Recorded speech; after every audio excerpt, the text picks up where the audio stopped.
Chers bacheliers, bonjour. Le bac est une expérience unique. Nous avons tous stressé au moment de passer les examens du bac. Il est tout à fait normal d'avoir peur d'oublier, de confondre ou de ne pas comprendre.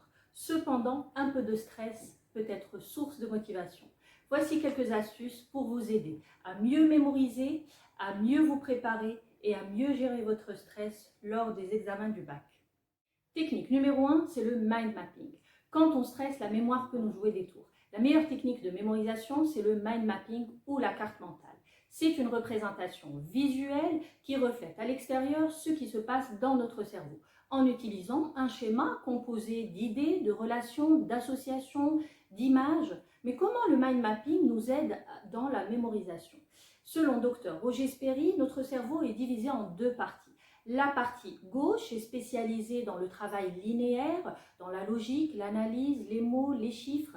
Quant à la partie droite, celle-ci est spécialisée dans l'imagination, la créativité. Et elle est stimulée par les formes, les couleurs, les dessins. Donc le mind mapping nous aide à mieux mémoriser et à mieux retenir l'information parce qu'il utilise les deux parties de notre cerveau, droite et gauche. De cette manière, vous pourriez reprendre le contenu de votre cours, de votre matière, en l'organisant sous forme de schéma avec les idées principales, les idées secondaires et surtout les relations et les associations entre elles. Il suffit donc de visualiser la carte dans votre tête pour vous souvenir du contenu que vous vouliez mémoriser. Technique numéro 2, une préparation stratégique. La préparation intellectuelle commence longtemps avant le jour de l'examen pour que la veille de l'examen, l'étudiant n'ait pas à réviser tardivement car la révision de dernière minute souvent embrouille l'esprit. La méthode des répétitions espacées expliquée dans la courbe de l'oubli est très intéressante. Les psychologues se sont rendus compte qu'il était bien plus efficace de réviser plusieurs fois plutôt que de tout réviser en un seul bloc. La courbe de l'oubli nous permet de comprendre à quelle vitesse nous oublions les choses et comment faire pour mémoriser à long terme. Il faut donc des révisions espacées à des moments stratégiques pour qu'on puisse renforcer notre mémoire. Pour plus d'informations, je vous mets le lien d'une vidéo illustrative dans la description. Une bonne préparation, c'est aussi passer une bonne nuit de sommeil le matin. Prendre le temps de prendre son petit déjeuner, s'assurer de disposer du matériel nécessaire pour passer l'examen, des stylos, un blanco, une calculatrice qui fonctionne et ne pas oublier de prendre une bouteille d'eau et pourquoi pas un petit encas pour vous donner de l'énergie. Technique numéro 3, des réponses stratégiques.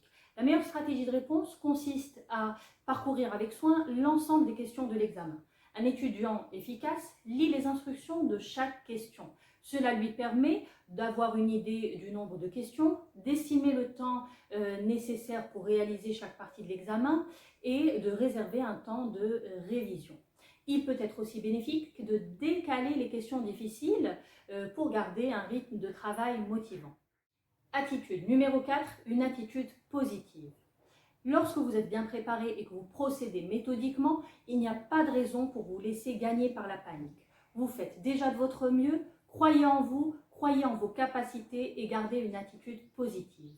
Si au cours d'un examen, vous sentez le stress gagner du terrain, faites une pause de 2 minutes. Fermez les yeux et respirez profondément pour retrouver un état de concentration. Ce temps de repos n'est pas une perte de temps. Il vous permettra d'être plus efficace par la suite et les risques d'erreur en seront diminués. Dernière chose, dites Bismillah et faites une prière. Je vous souhaite beaucoup de courage et de réussite et Layankum.